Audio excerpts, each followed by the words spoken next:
Estamos un fin de semana más para seguir con nuestro estudio de la Confesión de Fe de Westminster. Agradecidos a Dios por esta oportunidad que nos da de poder adquirir conocimiento de su palabra y realmente nutrirnos de las cosas que son de vital importancia para nuestras vidas, como es el conocimiento de Dios, su voluntad, su palabra.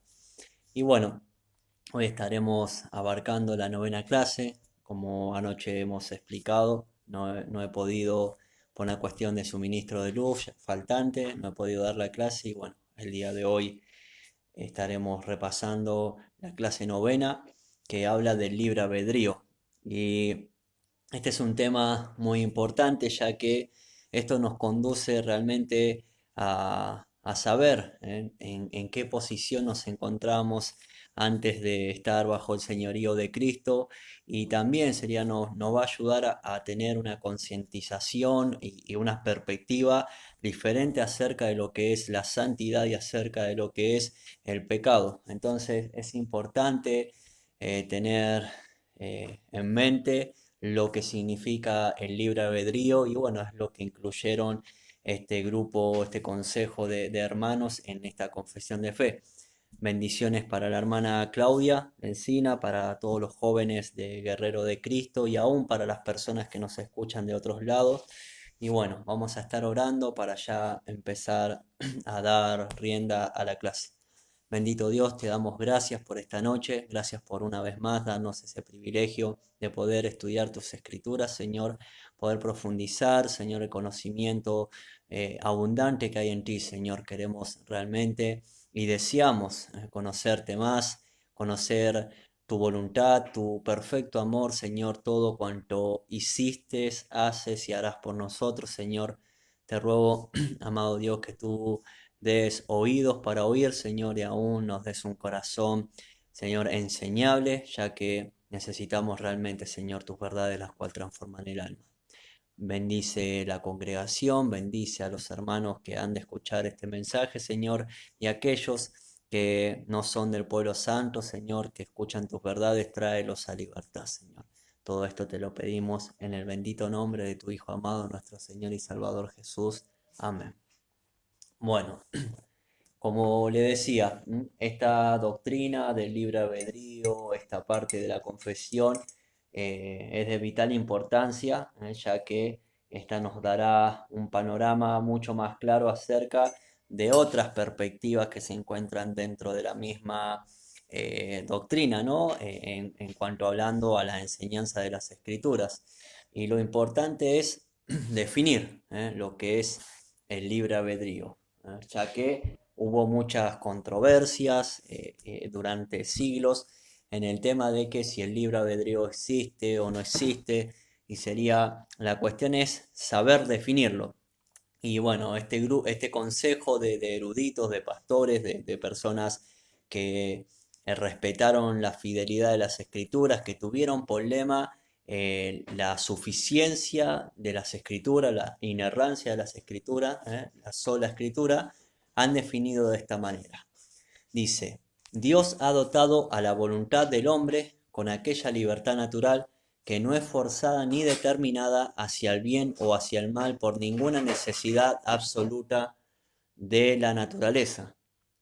El hombre, en su estado de inocencia, tenía libertad y poder para querer y hacer lo que es bueno y agradable a Dios. Sin embargo, era mutable y podía caer de dicho estado. El hombre, por su caída a un estado de pecado, ha perdido absolutamente toda capacidad para querer algún bien espiritual que acompañe a la salvación. Por tanto, como hombre natural que está enteramente opuesto a ese bien y muerto en el pecado, no puede por su propia fuerza convertirse a sí mismo o prepararse para la conversión. Cuando Dios convierte a un pecador y le traslada al estado de gracia, le libra de su estado de servidumbre natural bajo el pecado y por su sola gracia lo capacita para querer y obrar libremente lo que es espiritualmente bueno. A pesar de eso, sin embargo, por razones de su corrupción que aún queda, el converso ni perfectamente quiere lo que es bueno, sino que también lo que es malo.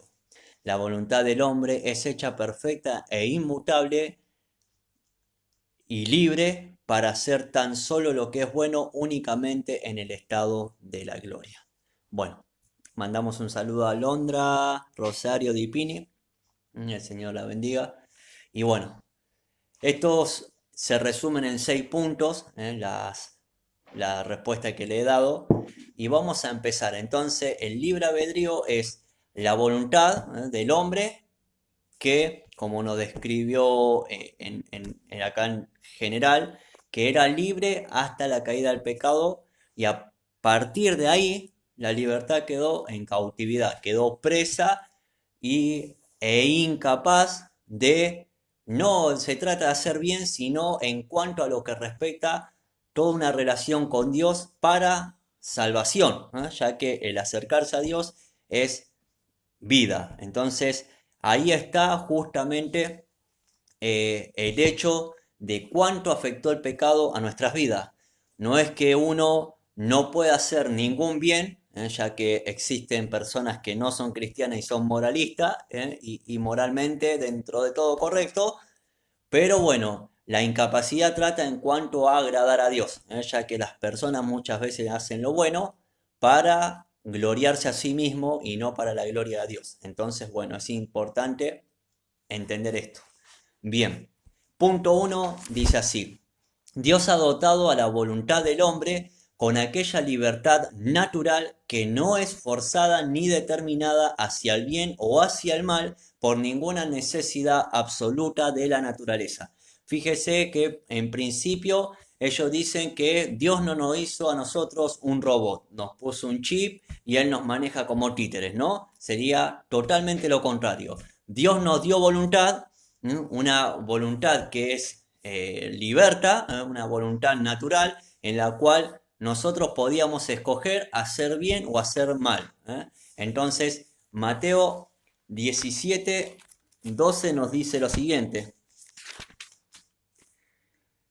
Mas os digo que Elías ya vino y no le conocieron, sino que hicieron con él todo lo que quisieron. Así también el Hijo del Hombre padecerá de ellos.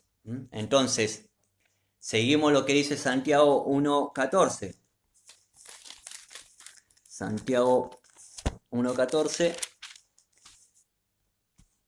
Sino que cada uno es tentado cuando de su propia concupiscencia es atraído y seducido. Y Deuteronomio 30:19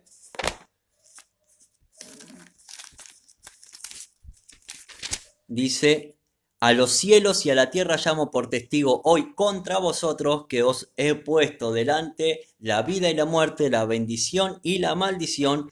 Escoge pues la vida para que vivas tú y tu descendencia. Entonces acá se nota, y los versículos nos reflejan, la libertad que existe en el humano para escoger el bien o el mal. Ahora bien, vamos a empezar a explicar por qué el hombre es incapaz de elegir el bien. Y dice en el punto 2: el hombre en su estado de inocencia, esto quiere decir en el momento en que fue creado, hablando de Adán y Eva, tenía libertad y poder para querer hacer lo que es bueno y agradable a Dios. Sin embargo, era mutable, que quiere decir cambiante, y podía caer de dicho estado. Y podía pecar, podía desobedecer. Entonces, Dios, cuando lo hace al ser humano, lo hace con la posibilidad de que el humano pueda rebelarse ante su creador, y que fue lo que escogió justamente el ser humano. Eclesiastés 7:29. Dice así la palabra de Dios, en Eclesiastés 7:29. He aquí solamente esto he hallado, que Dios hizo al hombre recto, pero ellos buscaron muchas perversiones. Génesis 1:26. Entonces dijo Dios: hagamos al hombre a nuestra imagen, conforme a nuestra semejanza, y señoree en los peces del mar, en las aves de los cielos, en las bestias, en la tierra y en todo animal que se arrastra sobre la tierra. Génesis 2:16. Y mandó Jehová Dios al hombre diciendo, de todo árbol del huerto podrás comer. En el 17 dice, mas del árbol de la ciencia del bien y del mal no comerás, porque el día que de él comieres ciertamente morirás. Y Génesis 3:6, y vio la mujer que el árbol era bueno para comer y que era agradable a los ojos y el árbol codiciable para alcanzar la sabiduría, y tomó de su fruto y comió y dio también a su marido, el cual así comió con ella. Fíjese que el hombre, tanto como la mujer, ellos gozaron de la libertad que Dios le había dado y obraron contra lo que Dios le había dicho. Muchas veces nosotros cuando leemos este capítulo tan famoso, decimos, pero Dios le dio una restricción, ¿entendés? Le dijo, bueno, podés hacer todo lo que quieras menos esto. Y en realidad justamente no es que Dios lo estaba restringiendo a ellos, sino que le estaban mostrando la libertad que gozaban. Ellos tenían el todo para disfrutar, mas el hombre justamente escogió mal. Entonces, a causa de esa caída, a causa de haber perdido la inocencia, ya que la inocencia significa justamente vivir conforme a la voluntad de Dios, entonces, a causa de perder esa inocencia, en el punto 3 de la confesión dice, el hombre por su caída a un estado de pecado ha perdido absolutamente toda capacidad para querer algún bien espiritual que acompañe a la salvación. Por tanto, como hombre natural, que está enteramente opuesto a ese bien y muerto en el pecado, no puede por su propia fuerza convertirse a sí mismo o prepararse para la conversión.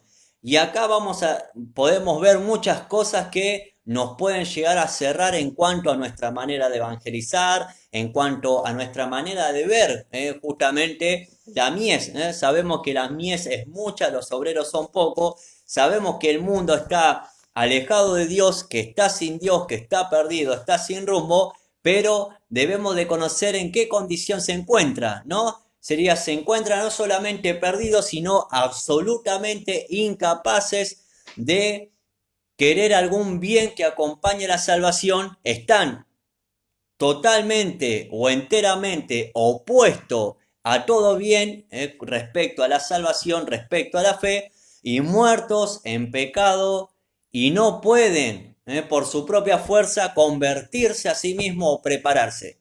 O sea, la persona no puede aceptar a Cristo, la persona no puede optar por Dios, la persona no puede hacer nada salvo que el poder de Dios descienda sobre la persona, lo libre de ese estado de decadencia, de ese estado de mortandad, y esa persona pueda realmente tener libertad en su voluntad. Entonces, a causa del pecado, el hombre pierde su libre voluntad o su libre albedrío. Entonces pasa a ser justamente un prisionero.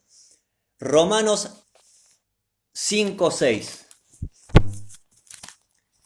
Vamos a ir al libro de Romanos 5:6.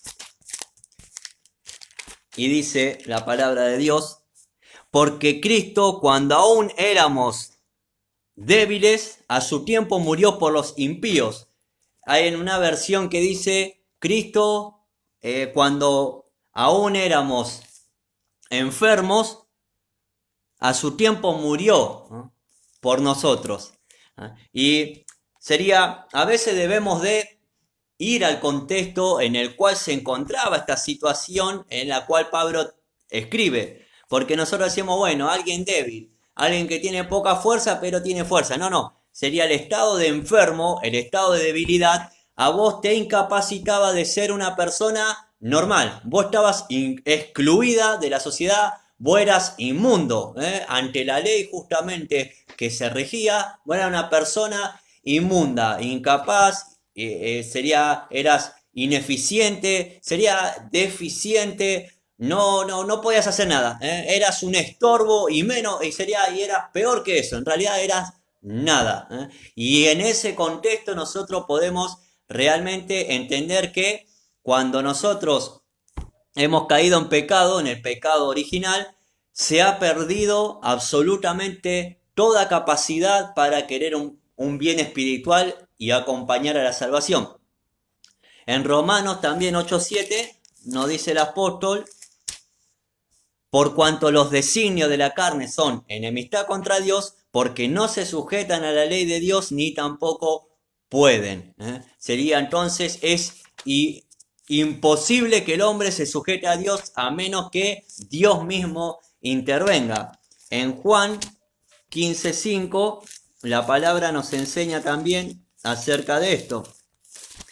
Juan 15:5 dice: yo soy la vid y vosotros los pámpanos, el que permanece en mí y yo en él, este lleva mucho fruto, porque separados de mí nada podéis hacer. En otras versiones habla de ser una persona totalmente infértil, sería alguien inútil, sería que no sirve para nada. Esa es en realidad la verdadera traducción del griego. Sería: separado de mí son inútiles, no sirven. Entonces, una persona que no está en Cristo es una persona que carece de sentido, que es inútil, que no tiene función alguna, pasa como nada en esta vida. Perdió el sentido totalmente de lo que es la vida, ya que la vida es Cristo y la vida es el Evangelio de Cristo. Entonces, bueno, esa persona es inútil,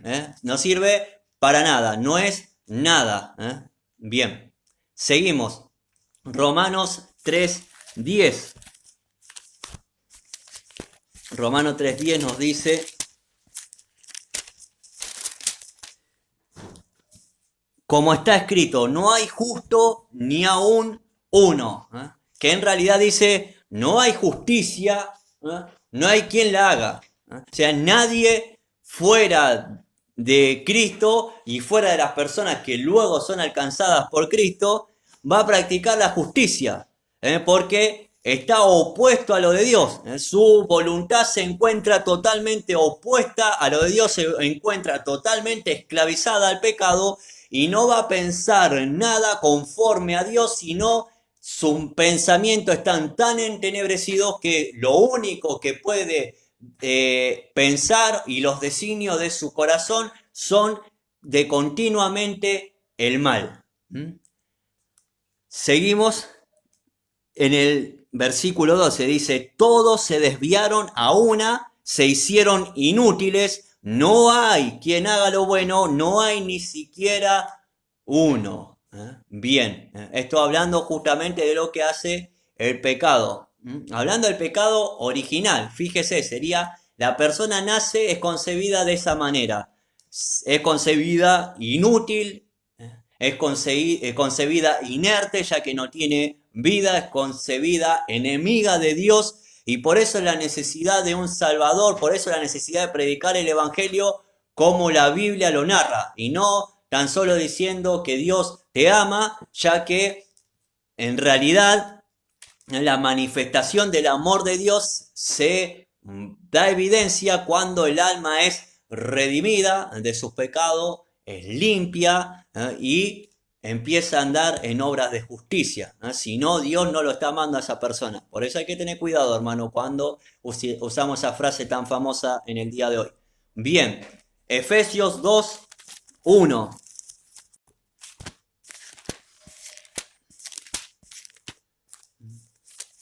Y Él os dio vida a vosotros cuando estabas muertos en vuestros delitos y pecados. Y literalmente hablan eso, sería una persona que está muerta en el sentido de muerta. Sería, para con Dios es una persona que es inerte, sin vida, inútil. Por eso hay que remarcar, por eso sería a veces un poco mentirosa esa frase cuando usamos Dios te ama. Sería, si nosotros no le decimos a la persona que la persona es inútil, que la persona está en contra de la voluntad de Dios, que es enemiga de Dios, que necesita reconciliarse con Dios, que necesita salvación. Porque muchas veces le decimos a las personas que Cristo quiere salvarla, pero no saben de qué los tiene que salvar. Y los tienen que salvar primeramente de la ira de Dios, porque están en rebelión contra Dios, porque han nacido, han sido concebidos en pecado, y después, bueno, también acompañan a esa concepción de pecado, a ese pecado original, todos los hechos vergonzosos, que no es necesario ni nombrarlo, que hemos cometido contra un Dios que es santo y que demanda justicia, ya que Dios es justo, que Dios es santo. Entonces Dios demanda justicia. Por eso es importante entender libre albedrío. Amén. Bien, seguimos. Efesios 2, versículo 5. Aún estando nosotros muertos en pecado, nos dio vida juntamente por Cristo. Y hace énfasis, Pablo dice, por gracia sois salvos. ¿Por qué somos salvos por gracia? Por algo que no merecemos. Porque no teníamos en nosotros nada que lo mueva a Dios para amarnos, sino el único sentido que se encuentra a la respuesta de por qué Dios nos amó es porque Él quiso amarnos. Y nada más, hermano, no porque eras brillante, no porque eras lo mejor, no porque en algún momento Él sabía que lo ibas a recibir, estabas inerte, estabas incapaz, eras inútil. O sea, la verdad que no había calificativo alguno. Si hay calificativos son todos negativos y te desaprueban totalmente ante los ojos de un Dios santo. Entonces es importante entender el libre albedrío que nos va a dar una perspectiva de lo que es santidad y lo que es nuestro pecado, de nuestra verdadera condición y la condición de un Dios que es tan espléndido, majestuoso, al cual es digno de recibir toda gloria. Bien, Colosenses 2:13. Y a vosotros, estando muertos en pecado, en la incircuncisión de vuestra carne, os dio vida juntamente con él, perdonándoos todos los pecados. Bien, pero algo que quiero aclarar del perdón, porque muchas veces decimos, Dios te va a perdonar. ¿Sabe cómo perdonó Dios nuestros pecados, hermanos? Y sería ser contundente en eso. Castigándolo en Cristo. Castigándolo en Cristo. Esa es la manera en que Dios nos perdonó. Entonces, a la hora de acercarnos a Dios, decirle, Señor, perdóname, no tenemos que acercarnos sin tener discernimiento, que sería cada vez que nosotros le estamos pidiendo perdón a Dios, tenemos que recordar que Cristo fue azotado por nuestro pecado, que Él fue castigado por nuestro pecado, que Él bebió hiel por nuestros pecados, que Él fue clavado en una cruz por nuestros pecados, que Él fue maldito por nuestros pecados, fue hecho maldición, hermano. O sea, Dios tuvo que abandonarlo a causa de nuestro pecado. Entonces, cuando pedimos perdón a Dios, tiene que estar eso en nuestra mente. Sería el castigo de Cristo fue por nuestra rebelión, por nuestro pecado. Nosotros no fallamos, nosotros pecamos. Bien. Seguimos, Juan 6:44. Bendiciones a la familia Luján. Un abrazo grande, el Señor los bendiga. Juan 6:44.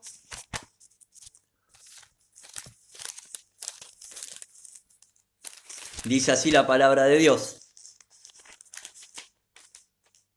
Ninguno puede venir a mí si el Padre que me envió no le trajere, y yo le resucitaré en el día postrero. Acá habla justamente de la incapacidad que tenemos para ir a Dios. O sea, somos incapaces de ir a Dios, ya que no tenemos ninguna fuerza alguna, no tenemos nada en nosotros que nos ayude a ir hacia Dios, sino que estamos totalmente esclavizados del pecado. Bien, también el versículo 65 del mismo pasaje de Juan 6, y dice, y dijo, por eso os he dicho que ninguno puede venir a mí si no le fuere dado por el Padre. Y este es el Señor Jesús hablando. Sería, nadie puede acercarse a Cristo, nadie, absolutamente nadie, salvo a aquellos que el Padre haya dado vida para que puedan acercarse. Bien. Primera a los Corintios 2:14. Primera a los Corintios, o la carta a Corinto, 2:14. Pero el hombre natural no percibe las cosas que son del Espíritu de Dios, porque para él son locura y no las puede entender porque se han de discernir espiritualmente. Y este es un pasaje y un versículo a escudriñar profundamente, ya que ya no, si, no lo podemos leer presurosamente, ya que cuando nosotros hablamos de pecado, cuando hablamos de la justicia de Dios, cuando hablamos de la elección de Dios, de nuestra incapacidad, sería el inconverso, le va a parecer una locura, le va a parecer esto algo ridículo, le va a parecer ofensivo, ya que no comprende lo que es espiritual. Entonces, el hombre espiritual discierne, el hombre espiritual sabe de que es incapaz de ir a Dios porque Dios es santo y que necesita la intervención de Dios, que si está en Dios es porque Cristo se ha mostrado piadoso para con nosotros. Bien, Efesios 2. Efesios 2, 2 al 5, en los cuales anduvisteis en otro tiempo siguiendo la corriente de este mundo, conforme al príncipe de la potestad del aire, operan los hijos de desobediencia, entre los cuales también todos nosotros vivimos en otro tiempo en los deseos de nuestra carne, haciendo la voluntad de la carne y de los pensamientos, y éramos por naturaleza hijos de ira, lo mismo que los demás. Pero Dios, que es rico en misericordia por su gran amor con que nos amó, aun estando nosotros muertos en pecado, nos dio vida juntamente por Cristo, por gracia sois salvos. Amén. Bien, seguimos. Tito 3, 3, 5. Dice la palabra de Dios así: nos salvó no por obras de justicia que nosotros hubiéramos hecho, sino por su misericordia, por el lavamiento de la regeneración y por la renovación en el Espíritu Santo. Acá es importante entender el tiempo verbal. Habla de obras de justicia que hubiésemos hecho.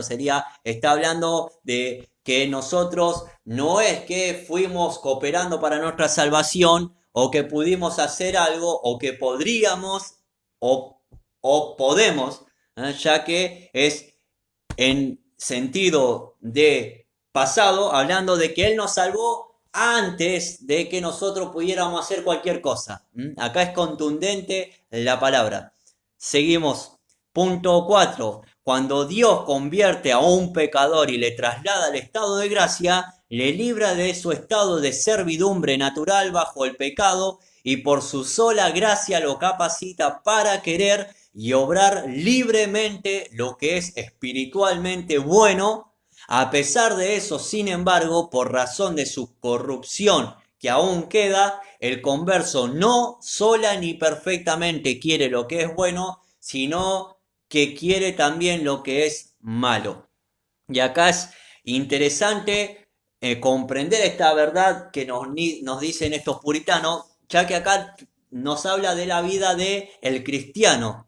No somos perfectos, no somos personas santas en el sentido de como Dios lo es, sino que somos personas que estamos en el estado en que Adán fue creado sin pecado, pero todavía sería en nosotros mora esa corrupción de la naturaleza caída, la cual somos, por así decirlo, con la tendencia de poder caer, en desobediencia, no caer de la gracia de la salvación, sino que tenemos esa libertad de voluntad que aún podemos optar por el mal. Bien, dice así entonces en Colosenses 1:13,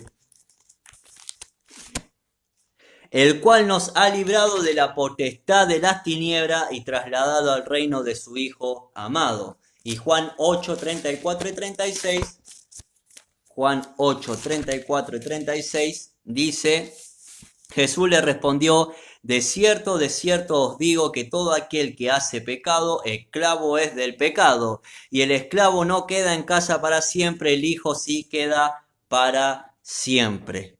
Así que si el Hijo os libertare, seréis verdaderamente libres. Acá algo para también que comprendamos, aquellos que ejercemos liderazgo dentro de la iglesia, aquellos que estamos maduros en la fe, entender esta parte sería cuando la persona sería salva, nos libra, Dios nos ha librado y ya no somos esclavos del pecado. Pero, ¿qué pasa? Dice, y el esclavo no queda en la casa para siempre, el hijo sí queda para siempre. Entonces acá nos dice de que nosotros ya no somos esclavos del pecado, sino somos hijos de Dios y nosotros como hijos permanecemos. Acá es la doctrina, justamente la perseverancia de los santos. No perdemos esa gracia salvífica. Así que por haber sido librados realmente por el poder de Cristo, somos verdaderamente libres, somos salvos. Bien. Juan 8, 34 y 36 que lo leí. Ahora vamos a Filipenses 2, 13. Filipenses 2:13, porque Dios es el que en vosotros produce así el querer como el hacer por su buena voluntad. Bien, entonces Dios es el que nos da justamente el incentivo, el que nos estimula a querer y hacer lo bueno, lo agradable a Dios. Y lo hace no porque nosotros lo merezcamos, sino lo hace por su buena voluntad, lo hace por gracia, porque en sí mismo se encuentra y no en nosotros o fuera de sí el hecho de que Él quiera atribuirnos justamente bondad. Bien, seguimos. Romanos 6, 18. Romanos 6, 18. Y libertados del pecado, vinisteis a ser siervo de la justicia. Versículo 22 de Romanos 8, de Romanos 6 digo, mas ahora que habéis sido libertados del pecado y hechos siervos de Dios, tenéis por vuestro fruto la santificación y como fin la vida eterna. Fíjese acá algo para comprender. Dice, mas ahora que habéis sido libertados del pecado, dice, hechos siervos de Dios, y la evidencia de que hemos sido libertados del pecado, de que hemos sido salvos, de que hemos sido perdonados, de que nuestros pecados fueron lavados en Cristo, es el fruto que es la santificación. Entonces, una persona que va siendo santificada, una persona que va siendo transformada día a día, mes a mes, año a año, es la que da evidencia que una vez fue salva. Entonces, la salvación, luego la santificación. Por eso nosotros no podemos atribuirnos ninguna obra para que Dios encuentre en nosotros algún motivo para salvarnos, sino que primeramente nosotros estábamos muertos, así como lo describe en Ezequiel 37, éramos ese valle de huesos secos. Dios profetiza su palabra, Dios declara en la palabra, esa palabra empieza a obrar vida a nosotros y nos volvemos ese ejército numeroso, ese ejército que justamente es transformado de gloria a gloria hasta llegar a la medida de Cristo, que eso ahora lo vamos a ver un poquito más adelante. Bien, estamos en Romanos, bien. Gálatas 5:17.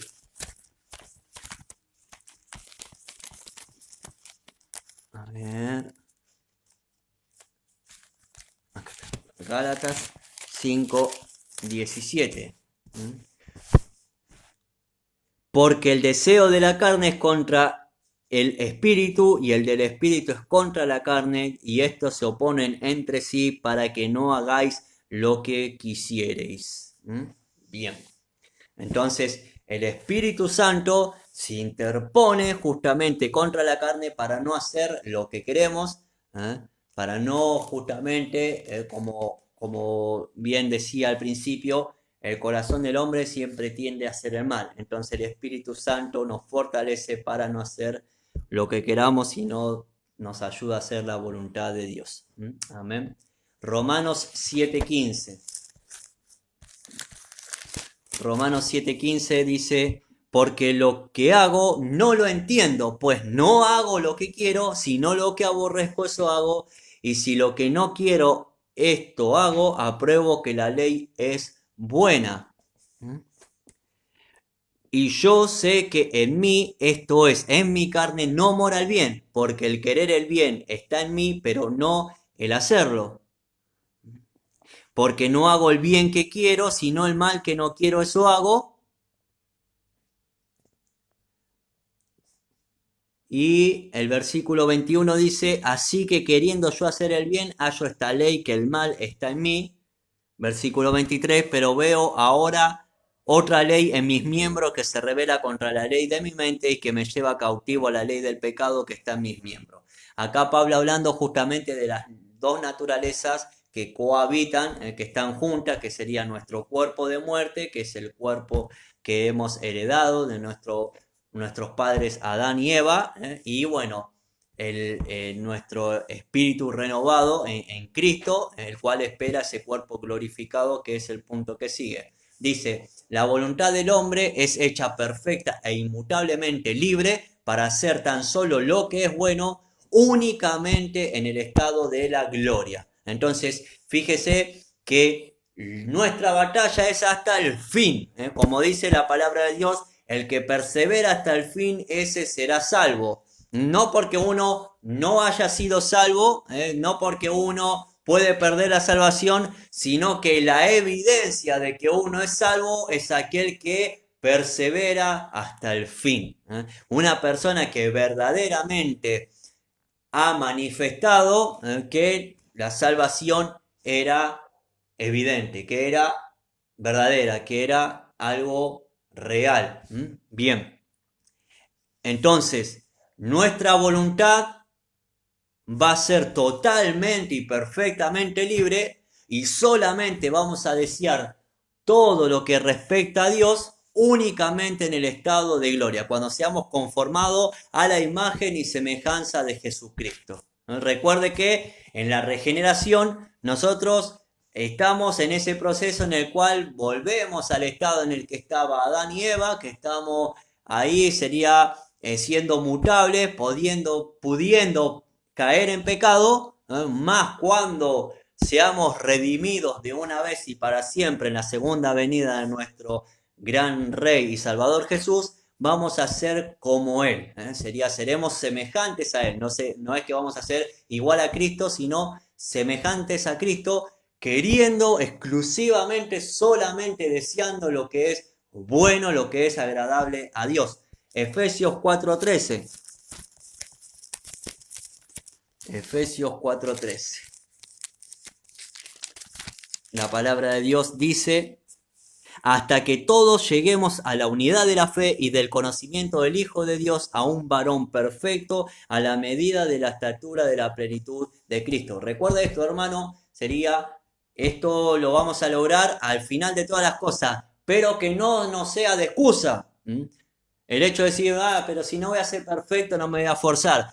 Bueno, eso muestra la evidencia de que usted no fue salvo, porque para uno llegar a la medida de la estatura de Cristo debe esforzarse toda esta vida, y aún, obviamente, va a tener que obrar la gracia, todo lo que nos falte, ya que el varón perfecto, la imagen de Cristo, es inalcanzable para nosotros, hermanos. Entonces debemos de esforzarnos cada día por ser semejantes a Él.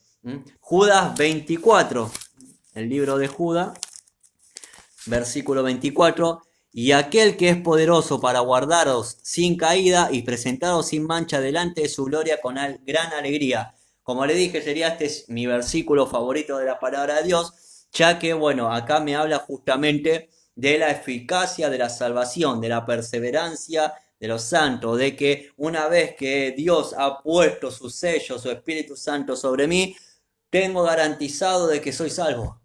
Es imposible de que Dios falle, ya que el autor de salvación y el que lleva a cabo la salvación y el único que obra conforme a la salvación es Dios. La salvación es del Señor. Hebreos 12:23.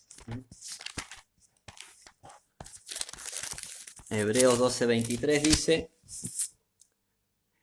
a la congregación de los primogénitos que están escritos en los cielos, a Dios el juez de todos, a los espíritus de los justos hechos perfectos. Acá hablando justamente del pueblo redimido. Y primera de Juan 3.2, ya terminando. Primera de Juan 3.2 dice: Amados, ahora somos hijos de Dios y aún no se ha manifestado lo que hemos de ser, pero sabemos que cuando Él se manifieste, hablando de la segunda venida de Cristo, seremos semejantes a Él porque le veremos tal como Él es. Amén.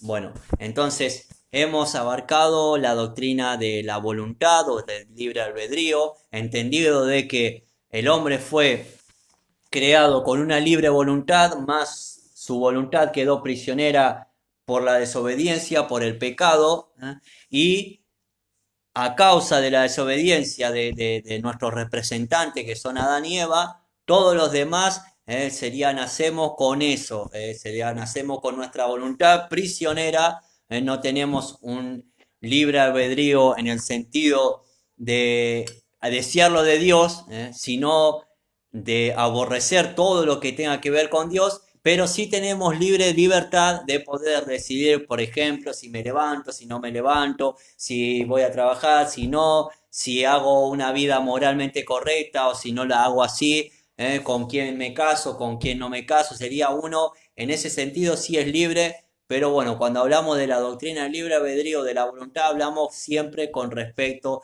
a nuestro trato para con Dios, ¿no? Entonces, en todas nuestras decisiones, sea cuando somos libertos en Cristo, vamos a reflejar justamente que adoramos a Dios, aún en la elección de querer, como le dije esos ejemplos, con quién me voy a casar, sería me voy a casar con alguien como la Biblia me permite, voy a trabajar esforzándome todos los días porque es la Biblia lo que me demanda y voy a hacer todas las cosas hechas para Dios, ya que todo es para la gloria de Dios. Entonces, bueno, ahí justamente de eso trata el libre albedrío. Entonces, nosotros, todas aquellas personas que no están en Cristo, tienen su mente incapacitada, son inertes, son muertas, son inútiles, no tienen en sí mismos nada que los ayude a acercarse a Dios.